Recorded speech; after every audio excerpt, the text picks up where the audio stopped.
구독자 여러분 사랑합니다. 오늘의 주제는요. 사업 손실과 세금 공제, 이 복잡한 관제 속 핵심 열쇠, 바로 loss limitations, 영어 발음입니다. 혹시 사업하시면서 손실 나면 이거 당연히 세금에서 빼주겠지? 라고 생각하셨나요? 근데 생각보다 이게 넘어야 할 허들이 꽤 많습니다. 오늘 그 허들들을 아주 명확하게 한번 이해시켜 드릴게요.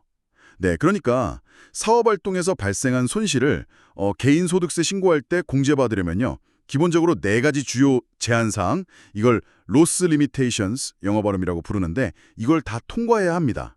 오늘은 이 4가지 중에서 가장 기본적이면서도 아주 중요한 2가지, 바로 tax basis limitation, 영어 발음하고 또 at risk limitation, 영어 발음, 이 2가지에 대해서 좀 집중적으로 파헤쳐보겠습니다. 네, 맞습니다. 이 첫 번째 허들이 바로 텍스 베이시스 리미테이션인데요. 아주 간단히 말하면 내가 투자한 만큼만 손실 공제를 받을 수 있다, 뭐 이런 원칙이죠. 특히 그 파트너십이나 S코퍼레이션 같은 이익 투과 기업, 그러니까 flow through entity라고 하죠. 이런 기업의 소유주분들께는 이게 특히 중요합니다. 투자한 만큼만 공제해준다. 듣기에는 되게 간단한데 실제로는 좀 다를 수 있겠네요. 예를 들어 설명해 주시면 훨씬 이해가 잘 될 것 같아요. 그럼요. 예를 들어 볼게요. 베커하고 컨바이저라는 사람이 동업으로 파트너십을 만들었다고 가정해보죠. 베커는 현금 3만 달러를 딱 투자했어요. 그럼 이 사람의 초기 텍스 베이스, 영어 발음, 즉 세무상 기준액은 3만 달러가 되는 거죠. 그런데 컨바이저는 좀 달라요. 장부가는 6천 달러인데 시가는 3만 달러인 자산을 현물로 출자했어요. 여기서 중요한 게 컨버저의 초기 텍스 베이스는 시가 3만이 아니라 장부가, 그러니까 6천 달러라는 점입니다.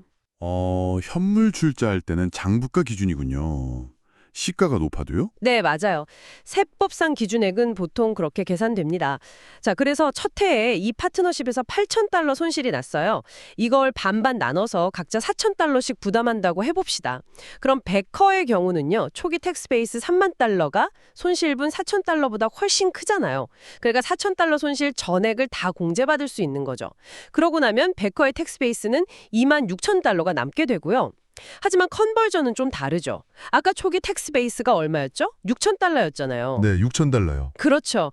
그러니까 손실 부담액 4천 달러는 6천 달러보다 작으니까 이것도 전액 공제는 가능해요. 공제하고 나면 컨버저의 텍스 베이스는 이제 2천 달러가 남는 거죠. 6천 달러 빼기 4천 달러. 근데 만약에 컨버저의 손실 부담액이 만약 7천 달러였다면 어떻게 될까요? 텍스 베이스가 6천이니까 6천까지만 되고 나머지 1,000달러는 안 되겠네요. 정확합니다. 그 6천 달러까지만 당해 연도에 공제받고 초과하는 1,000달러는 공제 못 받고 다음 해로 그냥 넘어가게 됩니다. 2월 된다고 하죠. 아하, 텍스 베이시스라는 한도가 있고 그걸 넘어서는 손실은 당장 공제는 못 받고 나중으로 미뤄진다. 이 말씀이시군요. 명확해졌습니다. 그럼 이제 2번째 허들, at risk limitation. 이건 또 뭔가요? 텍스 베이시스랑은 다른 건가요? 네, 이게 2번째 허들인데요. at risk limitation. 우리말로는 위험 감수액 제한 정도로 볼 수 있는데 말 그대로 내가 실제로 경제적인 손실 위험을 부담하는 금액, 딱 거기까지만 손실을 공제할 수 있다는 규칙입니다. 방금 설명들은 텍스 베이시스랑 되게 비슷하게 들리는데요. 내가 투자한 돈이랑 내가 위험을 감수하는 돈이랑 그게 그거 아닌가요? 뭐가 다른 거죠? 그게 아주 중요한 포인트입니다. 네, 비슷해 보이지만 결정적인 차이가 있어요. 바로 비소구 부채, 영어로는 non-recourse debt라고 하는데요. 즉, 내가 개인적으로 갚을 책임이 없는 대출금 있잖아요. 이게 at risk 금액 계산에서는 일반적으로 포함이 안 됩니다. 개인적으로 상환 책임이 없는 빚. 그러니까 사업이 망해도 내 개인 재산으로는 안 갚아도 되는 그런 종류의 빚 말씀이시죠? 네, 맞아요. 그런 빚은 사실상 내 돈을 직접적으로 잃을 위험이 있는 투자는 아니라고 보는 거죠, 세법에서는. 그래서 at risk 금액에서는 보통 빠진다. 네, 그렇습니다. 반면에 텍스 베이시스 계산에는 특정 조건 하에서는 그 비소구 부채가 포함될 수도 있거든요. 이게 바로 둘의 큰 차이점이죠. 와, 이거 진짜 중요한 차이네요. 그럼 예를 들어 설명해 주실 수 있나요? 네, S코퍼레이션 주주 기알디의 예를 한번 볼게요. 이 사람이 현금 1만 2천 달러랑 장부가 2만 5천 달러짜리 토지를 출자했어요. 그럼 이 사람의 초기 텍스 베이시스, 영어 발음은 얼마일까요? 1만 2천 더하기 2만 5천이니까 37,000달러겠네요. 맞습니다. 37,000달러죠.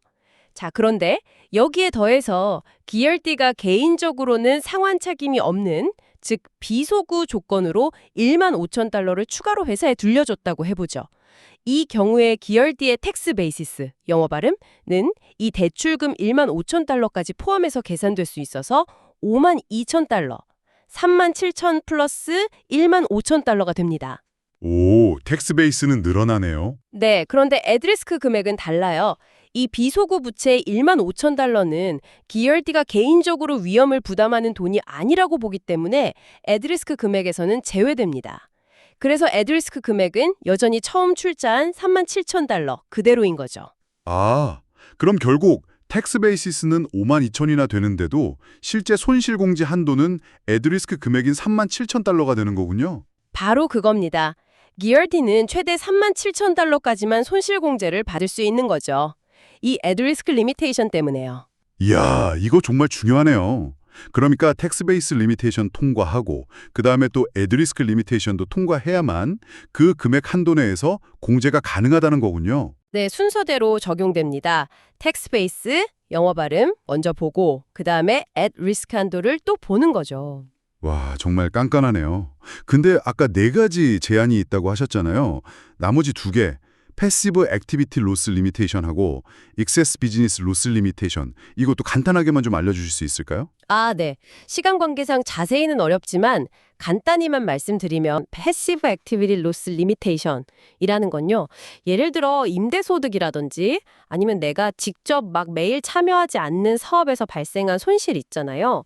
이런 걸 수동적 활동 손실이라고 하는데 이런 손실은 다른 수동적 활동에서 발생한 소득하고만 상쇄할 수 있다는 규칙이에요. 뭐 예를 들어 월급 같은 근로소득하고는 함부로 상쇄할 수 없게 막아놓은 거죠. 아, 수동적 손실은 수동적 소득으로만. 네네.